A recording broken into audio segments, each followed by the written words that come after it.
फिर से एक बार आप सबको जल्दी से आने वाला प्रभु यीशु मसीह की अधिक बहुत नाम में मसीह देता हूँ।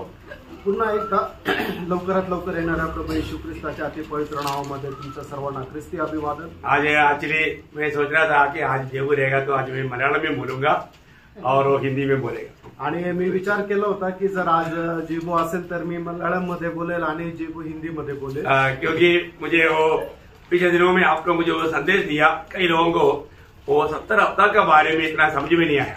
आणि मागील दिवसामध्ये जो संदेश दिला तो 70 आठवडे जो आहे ते काही लोकांना चांगला समजला नाही। मैं सोचा आज मैं थोड़ा मलयालम में जैसे बोलेगा उसको थोड़ा हिंदी में भी अनुवाद करने के लिए बराबर वो, क्योंकि क्या है कि उसको थोड़ा समझाना थोड़ा या समझना थोड़ा कठिन है आणि त्या विषय संबंधाने समजणं थोडंसं कठीण आहे। मैं आपको आज थोड़ा सा वो दोहराते हुए फिर आगे मतलब महाक्लेश की उसका बारे में आपको संक्षिप्त में एक आउटलाइन दूंगा आणि त्याच्या संबंधाने थोडंसं अजून सांगून मग तो महाक्लेश आहे याच्या संबंधाने आउटलाइन देईल। बहुत ही अच्छी रीति में, क्योंकि आपको ये सारे बात आपको समझने की आसानी के लिए ये सब काम करता है आणि सर्व काही तुम्हाला सहज समजण्याकरता सोपं जावं याकरता सांगत आहे। तो ये जो 70 हफ्ता जो है 70 हफ्ता 3 भाग में डिवाइड किया हुआ है आणि हे जे 70 आठवडे जे आहेत 3 भागामध्ये विभाजित केलेले आहे। पहला 2 हफ्ता, पहिले 2 आठवडे, फिर हम देखते हैं कि पहला 7 हफ्ता, पहिले 7 आठवडे, इसके बाद 62 हफ्ता, त्याच्यानंतर 62 आठवडे और आखिरी में 1 हफ्ता आणि त्याच्यानंतर 1 आठवडा। वो ध्यान से सुनना, लक्ष देऊन ऐका। मतलब पहला जो है 7 हफ्ता वो 7 हफ्ता किसके लिए है? आणि पहिले जे 7 आठवडे आहेत ते कशाकरता आहे? ये यरूशलेम में वापस आकर के यरूशलेम को खड़ा करने के लिए, आणि यरूशलेम मध्ये इस्रायल लोक पुन्हा एकत्र येऊन यरूशलेम प्रस्थापित करण्याकरता। जब दानियल उसका 9 अध्याय का 25 वचन का बी पाठ, दानियल त्याचा 9 अध्याय त्याच्या 25 वचनाचा शेवटला भाग। समय तक 7 सप्ताह बीतेंगे, 7 हफ्ता बीतेंगे, फिर 62 सप्ताह, फिर 62 हफ्ता, मतलब 7 हफ्ता प्लस 62 हफ्ता, इसके बाद में 70 हफ्ता में कितना रह गया? 1 हफ्ता। सबका समझ में आ रहा है? तो ये 7 हफ्ता में क्या करना है? यरूशलेम को उसका पूर्व स्थिति में लाना है। आणि या 7 आठवड्यामध्ये काय करायचंय की यरूशलेमला पुन्हा प्रस्थापित करायचे। इसका मतलब उसके लिए कितना समय लगेगा आणि त्याच्याकरता किती वेळ लागणार आहे? 7 हफ्ता। 7 हफ्ते का मतलब कितना साल? 49 साल। आणि त्याच्याकरता किती वेळ लागणार आहे? 7 आठवडे। 7 आठवडे म्हणजे किती वर्ष झाले? 7 आठवडे म्हणजे 7 49 दिवस आणि 1 दिवस म्हणजे 1 वर्ष, म्हणजे असे 49 वर्ष। करेक्ट। तो इसका मतलब 7 × 7 कितना हो गया? 7 गुणिले 7 किती झाले? 49 हो गया, 49 झाले। ओके। इसका दूसरा भाग में क्या है? आणि याच्या दुसऱ्या भागामध्ये काय आहे? है ना, जब मतलब वहां पर मंदिर स्थापना होने से लेकर के मसीह या अभिषिक्त छेड़ा जाएगा उस समय तक का 62 हफ्ता। आणि मंदिराची स्थापना झाल्यापासून जो अभिषिक्त आहे तो छेदल्या जाण्यापर्यंत जे आहे ते 62 आठवडे। इस 62 हफ्ते का मतलब कितना साल है? आणि हे 62 आठवडे म्हणजे किती वर्ष आहे? 434 साल आणि 434 वर्ष। दानियल उसका 9 अध्याय का 26 वचन, दानियल 9 अध्याय 26 वचन। 62 सप्ताह के बीतने पर अभिषिक्त पुरुष काटा जाएगा। देखा, इसको बीतने पर अभिषिक्त या मसीहा काटा जाएगा बोलेगा तो सूली पर चढ़ाया जाएगा आणि मग त्याला वधस्तंभावर खिळवण्यात येईल। अब यरूशलेम को पूर्व स्थिति में लाने के लिए आज्ञा कब निकला था? आणि यरूशलेमला पुनर्स्थापित करण्याची आज्ञा केव्हा निघाली होती? BC 445 मार्च महीना 14 तारीख को। आणि BC 445 मार्च 14 तारीख, मार्च 14। तो वही अभी यहाँ पर मतलब इस बातों को, ये तो चरित्र से है, इसके लिए मैंने आपको बताया था नेहम्याह उसका 2 अध्याय का 1 वचन और उसका 8-9 वचन। नेहम्या त्याचा 2रा अध्याय त्याचं 1लं वचन आणि त्याचं 8 आणि 9 वचन। और एस्तेर का पहला अध्याय आणि एस्तेरचं 1ला अध्याय। ये सब आप अभी पढ़ने की जरूरत नहीं कि इसमें मानव जब अर्थस्तर राजा ने आज्ञा दिया वो समय से वर्णन है। आणि मग हे आता वाचण्याची गरज नाहीये, पण मग ज्या वेळेला अर्थस्तर राजाने आज्ञा दिली तेव्हापासूनचा हा काळाला सुरुवात आहे। तब मानव प्रभु यीशु मसीह 69 हफ्ता के बाद में मानव छेड़ा जाएगा या क्रूस पर चढ़ाया जाएगा। आणि त्याच्यानंतर 69 आठवड्यानंतर वधस्तंभावर तो मारला जाईल। ये जैसा प्रभु का वचन में लिखा वैसा पूरा हुआ। आणि जसं प्रभूच्या वचनामध्ये लिहिलं तसं पूर्ण झालं। कैसे पूरा हुआ? आणि ते कसं पूर्ण झालं? जब यीशु मसीह को एडी मानव 31 एडी अप्रैल 4 तारीख को क्रूस पर चढ़ाया गया। आणि मग ज्या वेळेला 4 एप्रिल एडी 31 या वेळेला वधस्तंभावर खिळवण्यात आलं। फिर से सुनना, पुन्हा ऐका। मतलब जिसने अगर लिख नहीं पाया उनके लिए बता रहा हूँ, जे नाही लिहू शकले त्यांच्याकरता सांगतो। मतलब एडी 31वां साल की अप्रैल महीना 4 तारीख को प्रभु यीशु मसीह पर सूली पर चढ़ाया गया। आणि एडी 31 या वर्षामध्ये एप्रिल महिन्याच्या 4 तारखेला प्रभू येशू ख्रिस्ताला वधस्तंभावर खिळवण्यात आलं। अभी जब से आज्ञा दिया हुआ BC 445 मार्च 14 तारीख से लेकर, आणि जेव्हा आज्ञा निघाली होती BC 445 मार्च 14 तारखेला, उसके लेकर के एडी 31 एडी मतलब एडी 31 अप्रैल 4 तक का दिनों को और गिनेगा तो, आणि तेव्हापासून एडी 31 एप्रिलच्या 4 तारखेपर्यंत जर आपण दिवस मोजले तर दिवस कितना दिन आएगा? किती दिवस येतात? 1,73,880 दिन आहे। आणि 1,73,880 दिवस। अभी आपको मालूम है यहूदी कैलेंडरों के अनुसार वो महीना कैसा महीना 30 दिन का गिना जाता। आणि यहूदी कॅलेंडरच्या अनुसार एक महिना 30 दिवसाचा मोजला जातो। मनो चंद्रमा की महीना के अनुसार दिन गिना जाता। आणि चंद्रमांच्या हिशोबाने ते महिना मोजला जातो। वो एक महीना 30 दिन है आणि एक महिना 30 दिवस आहे। हम लोग मतलब सूर्य जी के अनुसार का वो दिन गिना जाता है, इसलिए 365 सवा 365 दिन आहे। आणि पृथ्वी सूर्याला जी प्रदक्षिणा मारते ते 365 दिवसामध्ये मारते, म्हणून आपला महिना जो आहे तो वर्ष 365 दिवसाचा आहे आणि तसे महिने कॅल्क्युलेट केले जातात। परंतु यहूदियों का ऐसे नहीं। आणि यहूदी लोकांचं तसं नाही। मतलब 2 हफ्ता और एक काला रात और 2 हफ्ता और एक गोरा रात, ऐसा 15-15 30 दिन का एक महीने रहता। आणि मग त्यांचं काय आहे की 2 आठवडे नंतर अमावस्या आणि 2 आठवडे नंतर पौर्णिमा असं म्हटल्यानंतर मग तो एक महिना म्हटला जातो। क्योंकि 2 हफ्ते के बाद ऐसा आता है, इसलिए वो मतलब 30 दिन का गिना जाता। आणि मग 2 आठवड्यानंतर अशा प्रकारे होतं की मग चंद्र पूर्णपणे दिसतो आणि चंद्र अजिबात दिसत नाही अशा प्रकारे। तो ऐसा है तो ये अभी 1,73,880 डिवाइडेड बाय 360। आणि असं जर म्हटलं तर 1,73,880 दिवस त्याला भागिले 30 दिवस म्हणजे जर केलं तर मग किती महिने येतात? 12 महीना में कितना दिन आता? 360। तो 360 से डिवाइड करेगा तो, आणि त्याला 360 ला 1,73,880 ला 360 नी जर भागलं तर किती वर्ष येतात? 483 साल आएगा। आणि 483 वर्ष येतात। Praise Lord. 483 साल, इसका मतलब 69 हफ्ता को अगर आप सही प्रकार 69 हफ्ता को हमें साल में लाना है तो क्या करना पड़ेगा? 69 into 7 सॉरी। आणि 69 आठवडे याला जर वर्षामध्ये जर रूपांतर करायचंय तर मग आपण ते रूपांतर कसं करणार? 69 गुणिले 7। एक हफ्ता में 7 दिन आणि एक आठवड्याचे 7 दिवस राहता, म्हणजे 69 आठवडे म्हणजे काय? 69 गुणिले 7 जे उत्तर येतं ते म्हणजे तेवढे दिवस।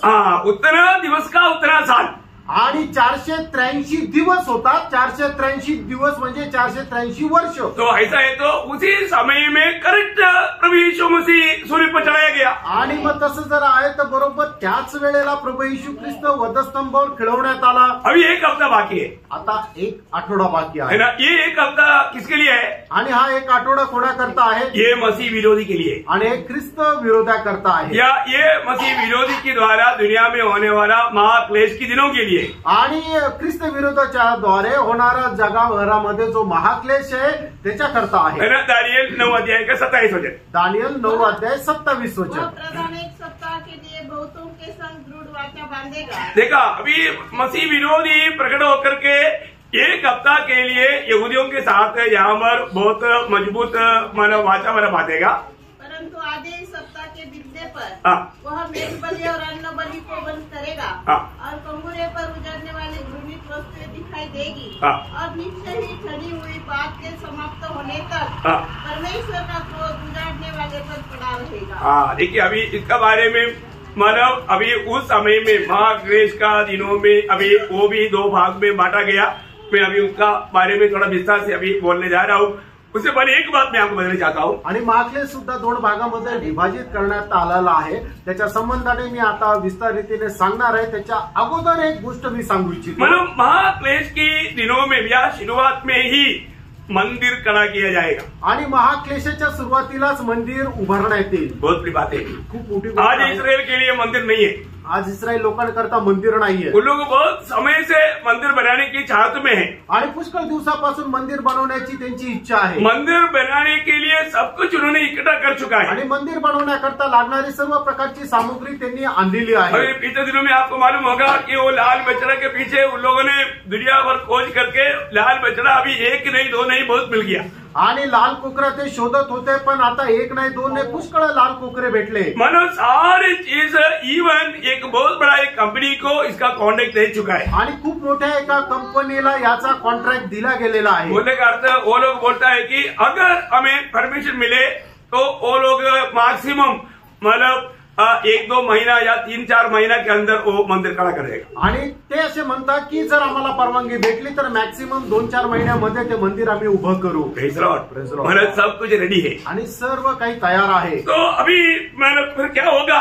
मग काय होणार? है ना, उस मंदिर बनाए जाने के बाद में 3.5 साल तक इन लोगों का कार्रवाई सब चलते रहेगा. आणि ते मंदिर तयार झाल्यानंतर 3.5 वर्षापर्यंत यांची काम अशा प्रकारे चालू राहील. लेकिन मसीह विरोधी यहाँ पर हमने जब दानियल उसका 9 अध्याय का 26 और 27 वचनावर एक बार पढ़ना. दानियल त्याचा 9 अध्याय 26-27 वचन पुन्हा एकदा वाचा. उन 62 सप्ताहों के बीतने पर अभिषेक पुरुष काटा जाएगा. और उसके हाथ कुछ न लगेगा. और आने वाले प्रधान की प्रजा नगर और पवित्र स्थान को नष्ट करेगी. परंतु उस प्रधान का अंत ऐसा होगा जैसा बाढ़ से होता है. तो भी उसके अंत तक लड़ाई होती रहेगी, क्योंकि जिसका उजड़ जाना निश्चय ठान लिया गया है वह प्रधान 1 सप्ताह के लिए बहुतों के संग दृढ़ वाचा बांधेगा.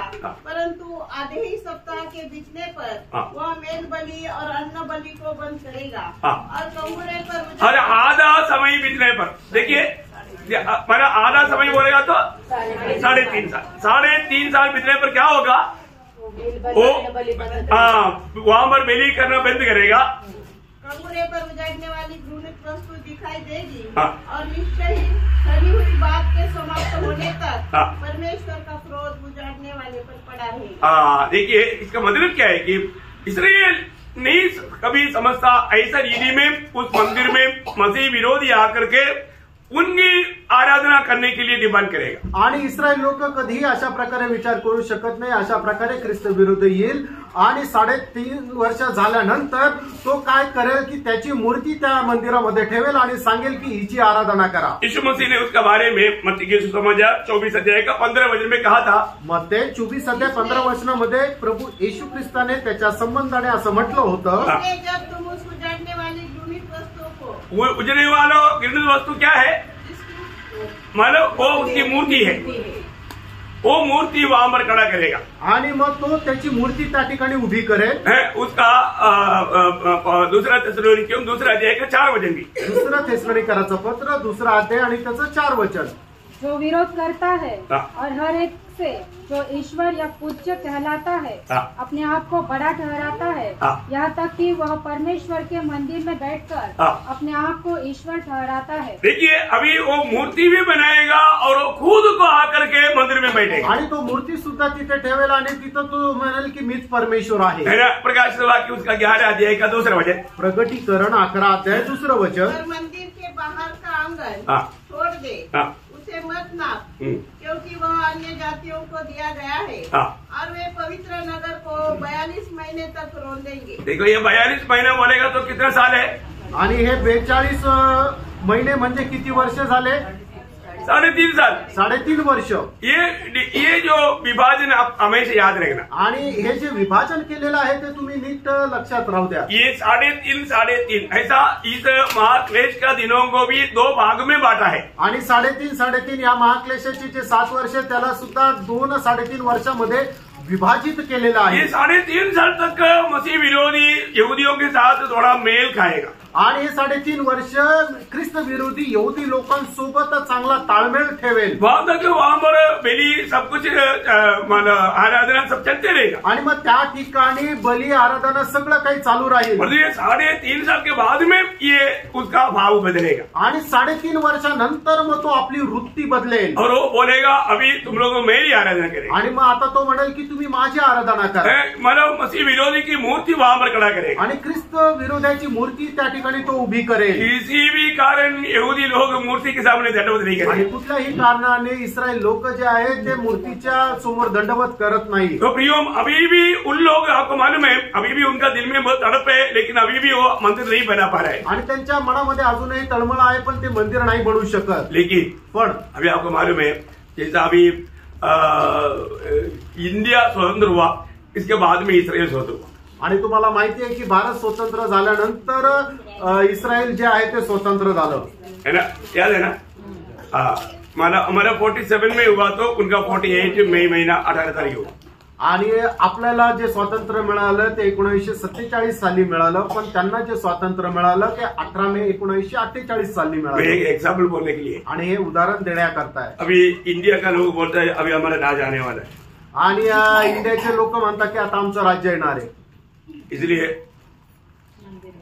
वहां पर आणि स्टार्ट हो गया. आणि म्हणूनच मग आता मंदिराची स्थापना करायला सुरुवात झाली. हुआ ना. और वो लोग बोलते हैं कि हमारा तैयार हो गया. आणि मग ते म्हणतात की आता आमचं ते तयार झालंय. अभी जल्दी इसराइल में भी तैयार हो जाएगा. आणि आता लवकर इस्रायलातही तयार होईल. ये कितना आजादी में कितना डिस्टेंस था. आणि स्वातंत्र्य मिळाल्यामध्ये किती अंतर होतं. उतना ही डिस्टेंस तकरीबन रहेगा उनका मंदिर बनने के लिए. आणि तेवढंच अंतर राहील त्यांचं मंदिर बनण्याकरता. और ऐसा है तो हमारे जाने के लिए कितना अभी रह गया. आणि असं जर आहे तर मग आपल्याला जाण्याकरता किती वेळ राहिला. आपको समझ में आ रहा है. लक्षात आलं का. ये इशारा काफी है ना.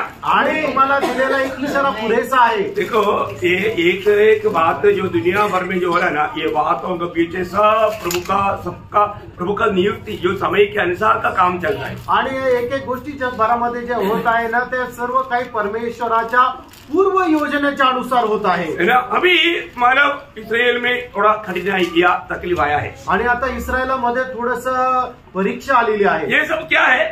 आणि हे सर्व काय हम जातियों की लाभ के लिए. आणि आपण जे जातीचे लोक आहोत ते आपल्या फायद्या करता आहे. आपको मालूम है प्रभु जातियों से अपनी मतलब मंडली तैयार कर रहा है तो वो मंडली का एक पूर्ण संख्या है. आणि जातीच्या लोकांपासून प्रभू जर मंडळी तयार करत आहे तर त्या मंडळीची एक पूर्ण अशी संख्या आहे. वो संख्या जरूर निकटता में है. आणि ती संख्या खूप आता जवळ आलेली आहे. वो पूर्ण होने तक इसराइल को विपत्तियां होते रहेगा. आणि ती संख्या पूर्ण होईपर्यंत इसराइल थोड्या परिश्रमामधून जाईल. क्या प्रियो प्रभु का वचन है. प्रभु का प्लान किया है. वचन में जो लिखा हुआ जब रोमियो उसका 11 अध्याय का 25 वचन. रोम त्याचा 11 अध्याय त्याचं 25 वचन. भाइयों कहीं ऐसा न हो कि तुम अपने आप को बुद्धिमान समझ लो. इसलिए मैं नहीं चाहता कि तुम इस भेद से अनजान रहो कि जब तक अन्य जातियां एशिया पूरी रीति से प्रवेश न कर ले, तब तक इस्राएल का एक भाग ऐसा ही कठोर रहेगा। मानो उनका एक भाग कठोर रहेगा, बोलेगा तो उनको जीवन में कठिनाई आएगा आणि त्यांच्या जीवनामध्ये कठिनता येईल। इसराइल अभी आपको मालूम है वो एक और भी ज्यादा कठिनाई में जा रहा है। आणि आता इस्रायल आपण पाहतो की ते अधिक जास्त अडचणीमध्ये जात आहे। आज दुनिया में सबसे बड़ा समस्या का कारण का जगह कौन सा मालूम है? आणि आज जगभरामध्ये सगळ्यात मोठ्या समस्येचं कारण आणि ती जागा कुठली माहिती का? यरूशलेम। यरूशलेम के कारण अभी बहुत भयंकर संभव अभी होने जा रहा है आणि यरूशलेम मध्ये जगभरामध्ये मोठ्या मोठ्या घटना आता होणार आहे। और आपको मालूम है वचन में लिखा हुआ उस वचन के अनुसार इसराइल सबके लिए या इसराइल को सहायता करने वाले सबके लिए एक भारी पत्थर बनेगा। आणि मग जे लोक इस्रायलाला सहाय्य करतील त्यांच्या करता एक तो खूप मोठा दगड असा असेल। हमने आखिरी समय में भी वो पढ़ा था आणि शेवटी सुद्धा आपण वाचलं होतं जकरिया 12 अध्याय का 2-3 वचन। जकरिया त्याचा 12 अध्याय त्याचं 2-3 वचन। देखो मैं यरूशलेम को चारों ओर की सब जातियों के लिए लड़खड़ा देने के मत का कटोरा ठहरा दूंगा, और जब यरूशलेम घेर लिया जाएगा तब यहूदा की दशा भी ऐसी ही होगी। उस समय पृथ्वी की सारी जातियां यरूशलेम के विरुद्ध इकट्ठे होंगे, तब मैं उसको इतना भारी पत्थर बनाऊंगा कि जो उसको उठाएंगे वे बहुत ही घायल होंगे। देखा, अभी आपको मालूम है इसराइल को या इसराइल को मदद करने वाला देश भी भयंकर मार खाने जा रहा है। आणि जे लोक इस्रायलला मदत करत आहेत त्यांना सुद्धा खूप मोठी मार पडणार आहे। आप लोग याद रखना भी, आणि तुम्ही हे लक्षात ठेवा है ना। अभी उसका मूवमेंट अभी दुनिया भर में चल रहा है आणि त्याच्या हालचाली आता जगभरामध्ये होत आहे।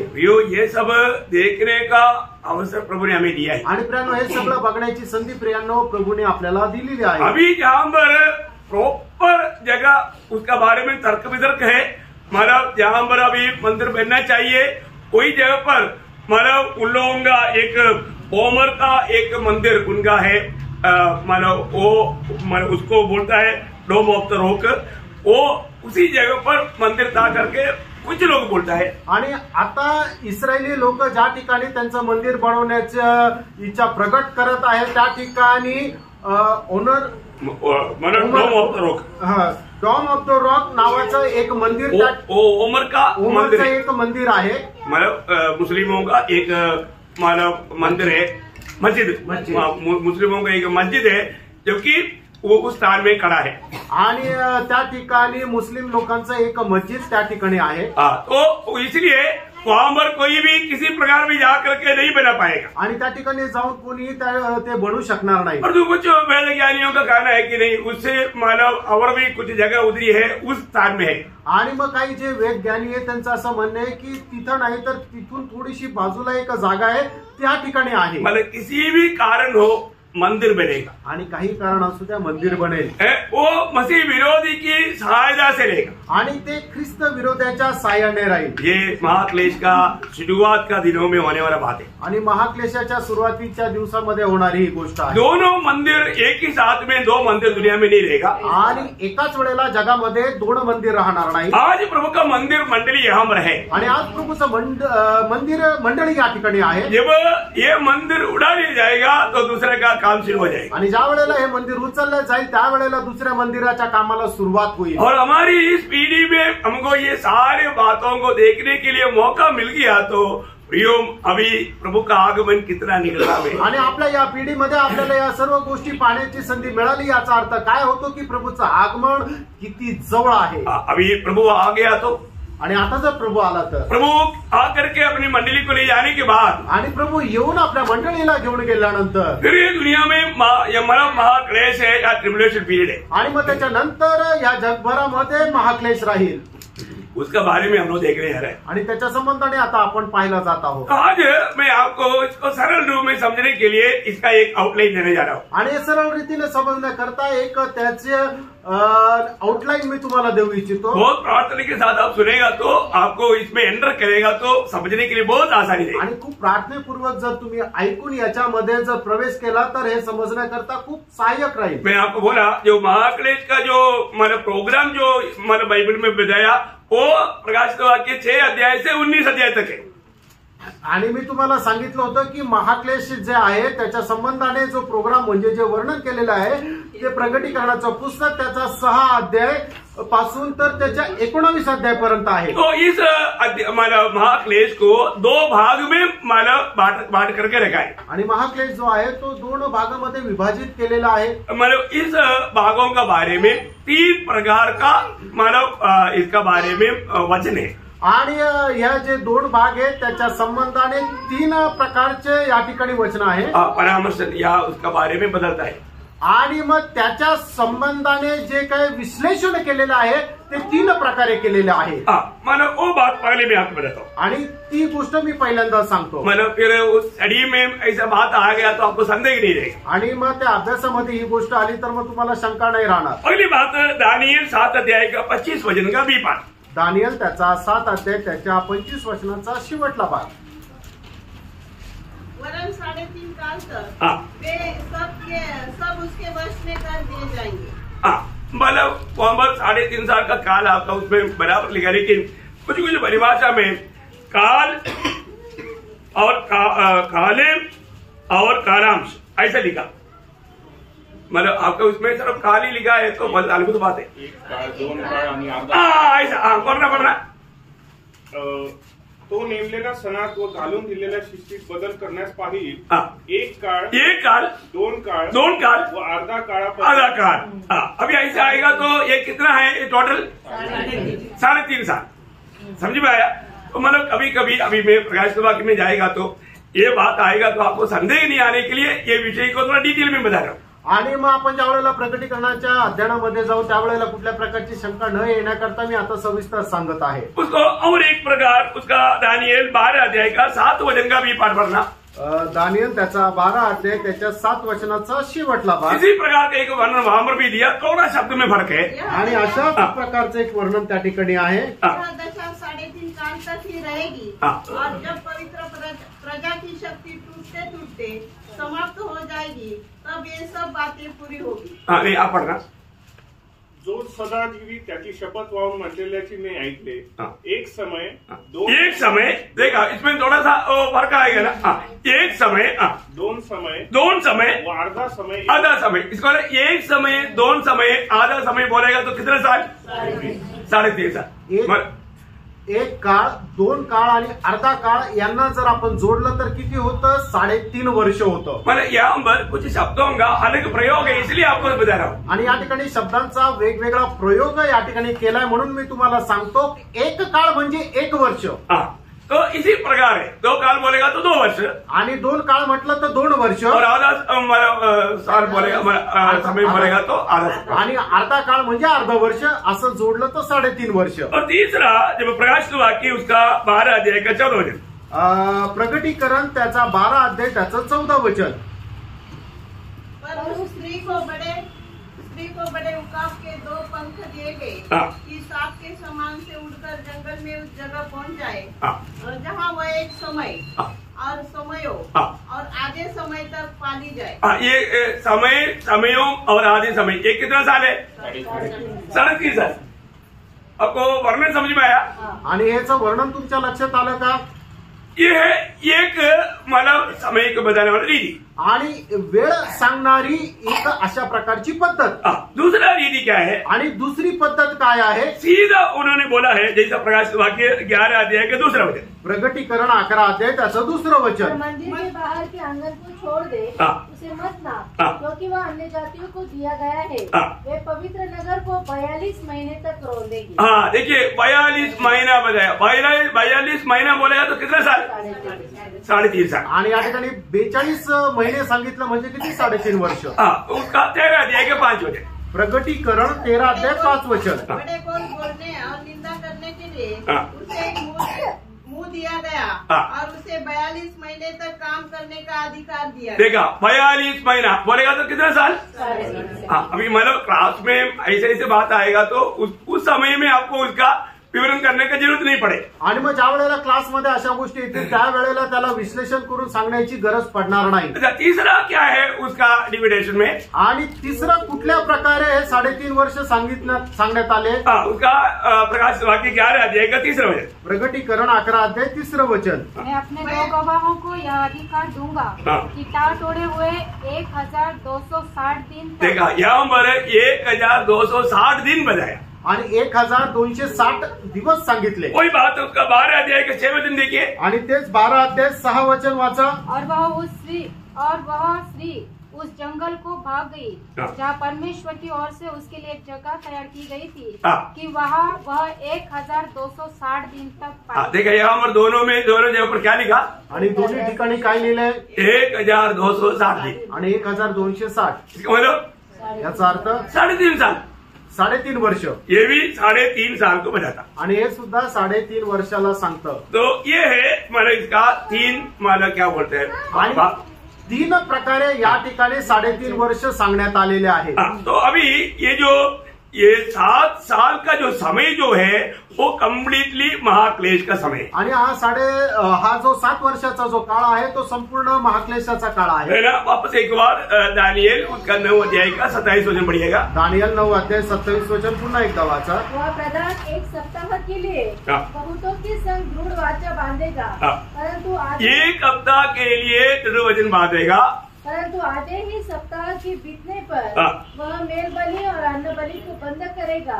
और इसका मतलब क्या है कि इस महाक्लेश के दिनों का शुरुआत का समय उन लोग इसराइल भी नहीं समझेगा ये वास्तव में धोखाधड़ है। आणि महाक्लेशाचा जो सुरुवातीचा 3.5 वर्षाचा काळ आहे ते काळामध्ये इस्रायल लोकांना सुद्धा समजणार नाहीये की हा ख्रिस्त विरोधी आहे। ओरिजिनल ट्रिब्युलेशन या महाक्लेश का अनुभव आखिरी 3.5 साल में रहेगा। आणि खरं जो महाक्लेशाचा जो अनुभवाचा काळ आहे तो शेवटले 3.5 वर्ष राहील। अरे तुम्हें आपको बताऊं, मी तुम्हाला सांगू, अब अगला 3-3.5 साल का बाद भी जानेगा तो आपको इतना भयंकर रहेगा, तो फिर वो अगर आखिरी 3.5 साल कैसे रहेगा? आणि सुरुवातीचे जे 3.5 वर्षाचा काळ आहे तो इतका भयंकर राहील, तर मग उरलेला 3.5 वर्षाचा काळ किती भयंकर राहील? अभी यहाँ पर एक नरम दीदी भी अभी ये बात कर रहा है कि पहले थोड़ा इतना नहीं रहेगा, आखिर में भयंकर रहेगा, परंतु अभी हम जब देखने जा रहा है आपको मालूम पड़ेगा पहले का बात ही इतना सही है तो आखिरी क्या रहेगा। आणि मग या ठिकाणी अशा प्रकारे सांगितलेलं आहे की पहिला जो 3.5 वर्षाचा काळ आहे तो जरा सौम्य राहणार आहे, पण शेवटला 3.5 वर्षाचा काळ आहे तो खूप खूप कठीण राहणार आहे। पण आता जो सौम्य काळ आपण जो सांगितलेला आहे तो बघणार आहोत तर तो इतका भयंकर राहणार आहे, तर मग शेवटला 3.5 वर्षाचा काळ किती भयंकर राहील। उसमें कितने लोग जाना चाहते हैं आणि त्याच्यामध्ये किती लोकांना जाण्याची इच्छा आहे? एक बार मैंने कहा विश्वासी उनका घर में टीवी लाया आणि एका विश्वासाने आपल्या घरामध्ये टीव्ही आणला, तो उनको पूछा कि ये क्यों लाया? आणि मग त्याला विचारलं हे का आणलं? वो बोला कि जो 2 गवाह उनको भेजने वाला ना उनको मार डालेगा मसीह विरोधी, उस समय में वो यरूशलेम में उसका लोग पड़ा रहेगा, वो देखने के लिए।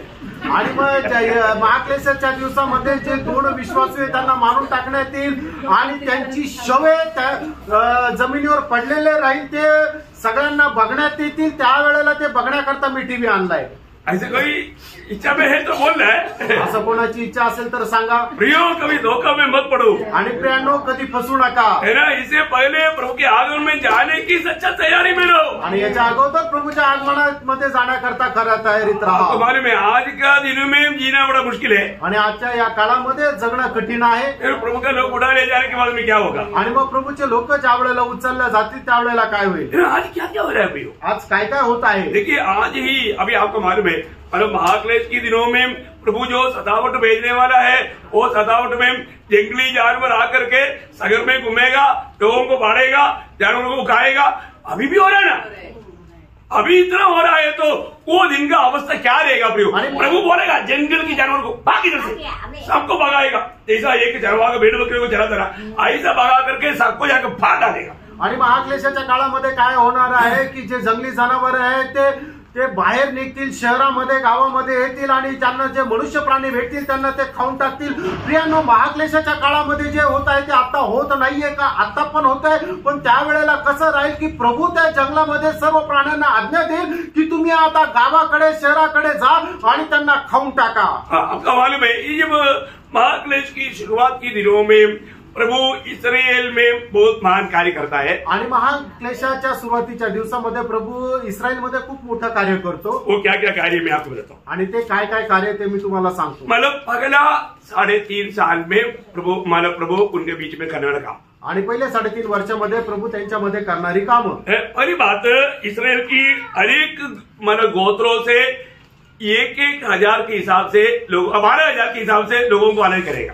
आणि इस्रायलाच्या प्रत्येक गोत्रामधून म्हणजे 12 गोत्रामधून 12,000 लोक असे 1,44,000 लोक प्रभु इस्रायलामधून बाहेर काढेल. किस लिए? कशा करता?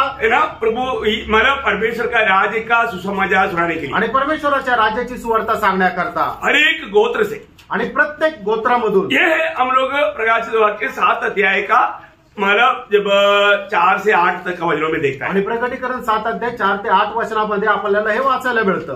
तो वहां पर लिखा हुआ बात अनेक गोत्रों से है. आणि त्या ठिकाणी लिहिलेली गोष्ट प्रत्येक गोत्रामधून आहे. ये बहुत लोग ये लोग हम लोग है बोल करके वाद करता है, वो बहुत धोखा की बात है. आणि पुष्कळ लोक असं म्हणतात की विश्वासू लोक राहतील आणि ते तसं नाहीये.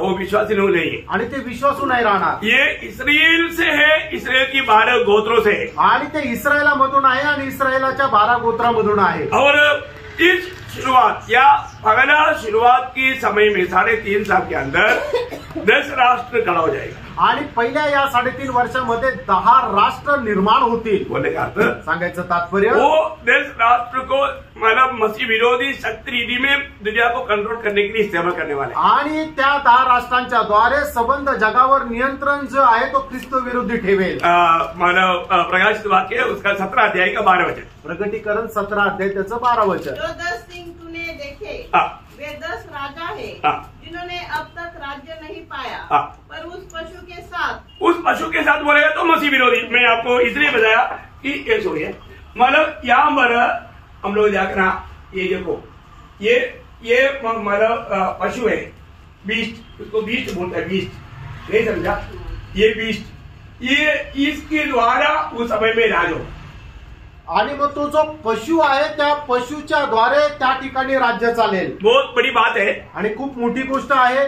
उसका गंभीरता अपन उस जगह पर आएगा, अपन देखेगा. आणि मग त्याचं जे गांभीर्य आहे ते आपण त्या वचनामध्ये मनन करायला जाऊ त्यावेळेला समजेल. और उस समय में प्रभु 2 गवाहों को भी, ये शुरुआत की 3.5 साल में ये 1,44,000 लोगों के साथ विशेष प्रभु 2 गवाहों को भी खड़ा करेगा. आणि मग या पहिल्या 3.5 वर्षाच्या काळामध्ये 1,44,000 जे इस्रायल लोक निवडलेले असतील त्यांच्या सोबत 2 साक्षी सुद्धा त्या ठिकाणी प्रभू उभे करेल. उनकी हौसला बढ़ाने के लिए आणि त्यांचं जे आहे कॉन्फिडन्स वाढवण्याकरता. प्रकाशित वाक्य 11 अध्याय का 3रा वचन. प्रकटीकरण 11 अध्याय 3रं वचन. मैं अपने 2 गवाहों को यह अधिकार दूंगा कि वे टाट ओढ़े हुए 1,260 दिन तक भविष्यवाणी करें. अभी आपको समझ में आ गया वो कितना साल करेगा. आणि मग ते किती वर्ष करतील? 3.5 साल. 3.5 वर्ष. वो अगला मतलब महाक्लेश की अगला भाग में ये सब होने वाला है. आणि महाक्लेशाच्या पहिल्या भागामध्ये हे सगळं काय होणार आहे. और अगला भाग में होने वाला बात है मतलब छाप खोलना. आणि महाक्लेशाच्या पहिल्या भागामध्ये होणारी अजून एक गोष्ट म्हणजे की मुद्रा लावणं. ये जो मतलब मोहर खोलने का काम अगला 3.5 साल के अंदर है. आणि मग त्याचे शिक्के तोडणं याचं जे कार्य आहे ते पहिले 3.5 वर्षामध्ये आहे. उसमें सबसे पहले क्या होता. आणि त्याच्यामध्ये सगळ्यात पहिले काय होतं? शीत युद्ध. आणि म्हणजे थंड युद्ध.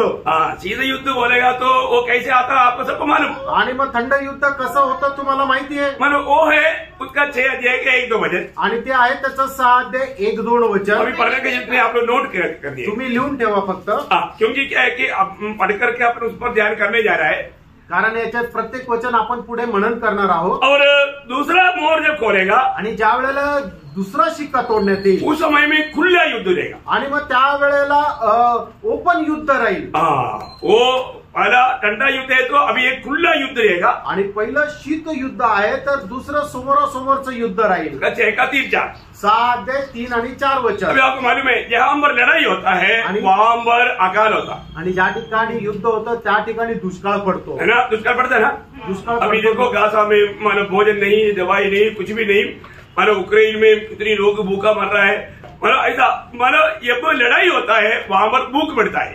आणि मग गाझा आणि युक्रेन मध्ये पहा की त्या ठिकाणी खाण्याकरता काही नाहीये, औषध उपचाराकरता औषधं नाहीये, अशा प्रकारे दुष्काळ पडलेला आहे. तसा दुष्काळ त्या ठिकाणी पडेल. तो तीसरा मोहर खोलने के टाइम पर दुष्काळ पडेगा. आणि तिसरं मोहर शिक्का ज्या वेळेला तोडण्यात येईल त्यावेळेला ते दुष्काळ पडेल. उसका 6 अध्याय का 5 वचन आणि 6 अध्याय 5-6 वचन. उसके बाद में 4वां मोहर खोलने के टाइम पर आणि 4था शिक्का तोडल्यानंतर 4 में 1 हिस्सा लोग मारा जाएगा. आणि 25% लोक म्हणजे 1/4 लोक मारल्या जातील. है ना. मतलब उसके लिए कई कारण है. आणि त्याच्याकरता पुष्कळ कारण कई प्रकार का वादा उनके बीच में आएगा. पुष्कळ प्रकारच्या पीडा त्यांच्यामध्ये येतील. 6 अध्याय का 7-8 वचन. आणि 6 अध्याय 7 आणि 8 वचन. और जब 5वां मोहर जब खोलेगा आणि मग ज्या वेळेला 5वा शिक्का तोडण्यात येईल वहां पर हम देखते हैं कि रक्तसाक्षी लोग वहां पर वेदी के नीचे दिखाई दे रहे हैं. आणि मग रक्तसाक्षी लोक जे आहेत ते वेदीच्या जवळ दिसतील. तो उसका 6 अध्याय का 9 से 11 वचन. आणि 6 अध्याय 9 ते 11 वचन. और 6वां मोहर जब खोलेगा आणि 6वा शिक्का तोडण्यात येईल हम त्यावेळेला देखते हैं कि सूरज में, चंद्रमा में, समुद्र में टोटली दुनिया में हंगामा. आणि मग समुद्रामध्ये, चंद्रामध्ये आणि सूर्यामध्ये सगळं काही त्या ठिकाणी काळोख राहील. वो है मानो 6 अध्याय का 12 से 17 तक का बात. आणि 6 अध्याय 12 ते 17 पर्यंत. अभी आपको मालूम है मतलब जब 7वां मोहर खोलने के टाइम पर मतलब आगे का प्रोग्राम होने के लिए 7 दूध प्रकट होने वाला बात है. 8वां अध्याय का 1-2 वचन में हम देखता है. आणि मग 7वा शिक्का तोडण्याच्या वेळेला त्या ठिकाणी 7 स्वर्गदूत प्रकट होण्याची गोष्ट जी आहे ते प्रगटीकरण 8वा अध्याय 1 आणि 2 वचनामध्ये लिहिलंय. मतलब इसका कंडीशन बीच में एक अध्याय है 7 अध्याय. आणि त्याच्यामध्ये एक अध्याय आहे तो म्हणजे 7वा अध्याय. वो 7 अध्याय को कवर करके वो 8वां अध्याय में प्रवेश किया. आणि मग तो अध्याय मध्ये जोडला जाऊन त्याच्यानंतर 8व्या अध्यायामध्ये प्रवेश केलाय. अभी ये पहला जो 3.5 साल का समय में ये 2 गवाह लोग जो है वो लोग मतलब पूरा गौर से मतलब प्रभु का गवाही देगा. मतलब उसका 11 अध्याय का 1 से 6. आणि मग जे 2 साक्षी आहेत ते संपूर्ण जगभरामध्ये ते साक्षी जे आहेत ते त्या ठिकाणी साक्ष देतील. त्याचं 11 अध्याय 1 आणि 2 वचन. अभी इसका ये पीड़ा का मध्य में एक खास बात होता है. आणि त्यांची जे पीडा आहे त्याच्या मध्यामध्ये एक विशेष गोष्ट होते. वो मैं आपको मतलब बजा करके आगे बढ़ूंगा. आणि ते सांगून मी पुढे जाईल. जब उसका मध्य में और तो 3.5 साल जैसे खत्म हो गया आणि जसे 3.5 वर्ष संपले तो क्या हुआ त्यावेळेला काय झालं. मतलब ये 2 गवाही मारा जाएगा. आणि हे जे 2 साक्षी आहेत ते मारल्या जातील. ये 2 गवाही मारा जाएगा. आणि हे 2 साक्षी मारले जातील. उसका 11 अध्याय का 3रा वचन और उसका 7 वचन. आणि प्रगटीकरण 11 अध्याय त्याचं 3रं वचन आणि 7 वचन. उसमें हम 7 वचन थोड़ा पड़ेगा. आणि त्याच्यामध्ये 7 वचन वाचा. वे अपनी गवाही दे चुकेंगे हाँ. तो वह पशु जो अथाह कुंड में से निकलेगा जो अगाध कुंड से निकलने वाला पशु उनसे लड़कर उन्हें जीतेगा.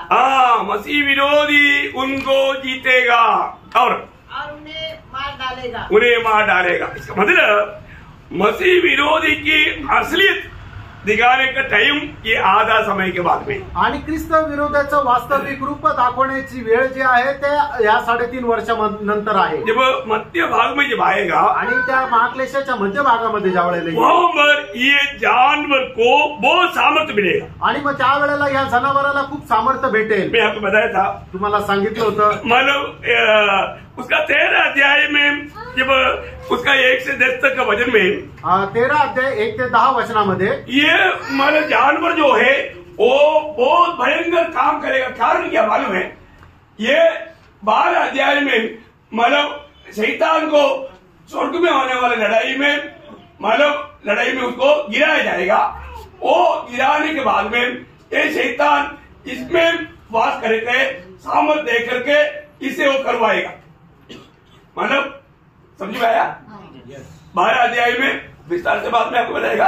12 अध्याय में स्वर्ग में एक लड़ाई होता है.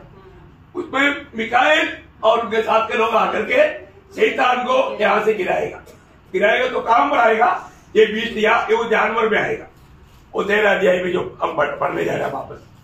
तो इसमें उस समय से अभी आपको मालूम है ना, कई लोग पागल बन गया, ये पागल जैसा हो जाएगा, पागल बन गया तो क्या करता हो? आपका घर में एक बेटा है पागल है, तो उसको उधर रहेगा ऐसा नहीं, क्योंकि वो तो रात को आकर के ब्लेड से आपका गला काटेगा, ये पागल पूरा करेगा तो पूरा 3.5 साल के बाद का इसका पूरा काम पागल पर भयंकर होगा, भयंकर। प्रकटीकरणाचं पुस्तक त्याच्या 12 अध्यायामध्ये पाहतो की मिखाईल आणि स्वर्गदूत यांचं जे युद्ध आहे ते मग त्या ठिकाणी त्या सैतानासोबत होणार आहे आणि मग त्याच्यानंतर त्याला खाली पाडण्यात येईल आणि खाली पाडण्यात आल्यानंतर मग या ठिकाणी आल्यानंतर तो जो पशु आहे त्या पशुला ते सैतानाचं सामर्थ्य भेटेल आणि ज्या वेळेला ते सामर्थ्य त्या पशुला भेटेल तो पशु जो आहे तो वेड्यासारखा करेल। हे मध्यम होणारी बात आहे आणि हे महाक्लेशाच्या मध्यामध्ये होणारी गोष्ट आहे। एक उस लढाई थोडंसं पडेल 12 अध्याय का 7 से 12 वचन। प्रकटीकरण 12 अध्याय 7 से 12 वचन। फिर स्वर्ग में लड़ाई हुई, मिखाएल और उसके स्वर्गदूत अजगर से लड़ने को निकले और अजगर और उसके दूत उसे लड़े, परंतु प्रबल न हुए और स्वर्ग में उनके लिए फिर जगह न रही। तब वह बड़ा अजगर अर्थात वही पुराना सांप जो इब्लीस और शैतान कहलाता है और सारे संसार का भरमाने वाला है, पृथ्वी पर गिरा दिया गया और उसके दूत उसके साथ गिरा दिए गए। फिर मैंने स्वर्ग से यह बड़ा शब्द आते हुए सुना, अब हमारे परमेश्वर का उद्धार और सामर्थ्य और राज्य और उसके मसीह का अधिकार प्रकट हुआ है, क्योंकि हमारे भाइयों पर दोष लगाने वाला जो राज्य हमारे परमेश्वर के सामने उन पर दोष लगाया करता था गिराया दिया गया है।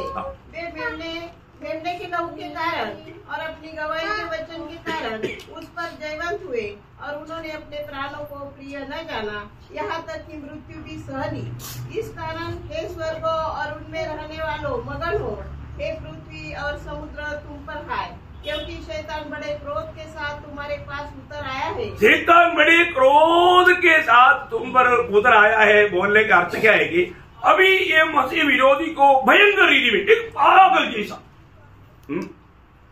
वो भयंकर रीति में काम करू आहे आणि मग शैतान जो आहे तो एकदम भयंकर रीतीने एकदम असा वेड्यासारखा होऊन तो काम करेल, क्योंकि ये शैतान का पूरा सामर्थ्य उसको दिया जाता है, कारण या शैतानाचं संपूर्ण सामर्थ्य त्या पशुला दिलं जातं। तो मतलब ये जो 3.5 साल का बात हम सोचने से समझने से बहुत बाहर की बात आणि मग या 3.5 वर्षाच्या गोष्टी आहेत त्या आपल्या कल्पनेपेक्षाही खूप पलीकडे आहे। उस समय में मतलब मसीह विरोधी इस्राएल को ऐसा सताएगा की कभी बयान नहीं कर सकता, आणि मग त्यावेळेला ख्रिस्त विरोधी इस्रायल लोकांना अशा प्रकारे छळ करेल की आपण वर्णनही करू शकणार नाही। तो अभी उस समय में होने वाला बात है, मतलब पहली बात ललकार, आणि पहिले म्हणजे ते ललकार केली जाईल। वो ये जो यहाँ पर जो तुरगी सॉरी ललकार मीन्स तुरगी फूका जाएगा आणि मग तुरे फुकल्या जाईल, है ना। अभी पहले 7 तुरगी, ये 7 तुरगी और 7 मतलब कटोरा, ये जो 7 कटोरा ये महाक्लेश की आज आखिरी 3.5 साल की बात है। आणि मग 7 तुताऱ्या ज्या आहेत त्या 7 फुंकल्या जातील आणि त्या ठिकाणी 7 कटोरे आहेत ते 7 कटोरे उलटे केले जातील। उन दिनों का समय की बात बहुत मतलब ध्यान देना, आणि मग त्या दिवसामध्ये होणाऱ्या ज्या गोष्टी आहेत त्या खूप लक्षपूर्वक तुम्ही बघा। मतलब उसमें जब पहला 7 अभी आपको मालूम है तुरगी फूकता था, पुराने नियम की मैं आपको पिछले दिन में बताया था, मतलब गणना उसका 10 अध्याय का 9 वचन में जब लड़ाई के लिए जाना होता है तो इसराइल में मतलब तुरगी फूका जाते थे। गणना त्याच्या 10 अध्याय त्याच्या 9 वचनामध्ये मी सांगितलं होतं की ज्या वेळेला युद्धाकरता प्रस्थान केलं जायचं त्यावेळेला रणशिंगा फुकल्या जायचा। तो अभी यहाँ पर उस प्रकार का तुरगी फूका जाएगा आणि त्यावेळेला तशा प्रकारचे रणशिंगे फुकण्यात येईल। अभी यहाँ पर जो पहला तुरगी फूकेगा तो क्या होगा, आणि पहिली तुतारी ज्या रणशिंगा फुकल्या जाईल त्यावेळेला काय होईल, पृथ्वी को मारेगा आणि मग त्यावेळेला पृथ्वीवर घात केला जाईल। उसका 8 अध्याय का 7 वचन, प्रकटीकरण 8 अध्याय त्याचं 7 वचन। और लहू से मिले हुए ओले और आग उत्पन्न हुई और पृथ्वी पर डाली गई और पृथ्वी 1/3 जल गई हाँ। और पेड़ों की 1/3 जल गई हाँ। और सब हरी घास भी जल गई। बापरे, आपको समझ में आया? आणि तुमच्या लक्षात आलं? कितने लोगों ने ध्यान किया? किती लोकांनी लक्ष दिलं? पगले मृत्यू पर होने वाला भयानक ताड़ना, आणि पृथ्वीची भयंकर होणारी हानी, वेजिटेरियनों को खत्म किया। आणि मग जे पालेभाज्या आहेत ते सगळं काही नष्ट केलं। अभी सब्जी नहीं, आता खायला भाजी पाला नाहीये, चावल नहीं, आणि तांदूळ नाही, रोटी बनाने के लिए गेहूं नहीं, आणि भाकर बनवण्याकरता चपाती बनवण्याकरता गहू नाही। समझ में आ रहा है? लक्षात येत आहे का?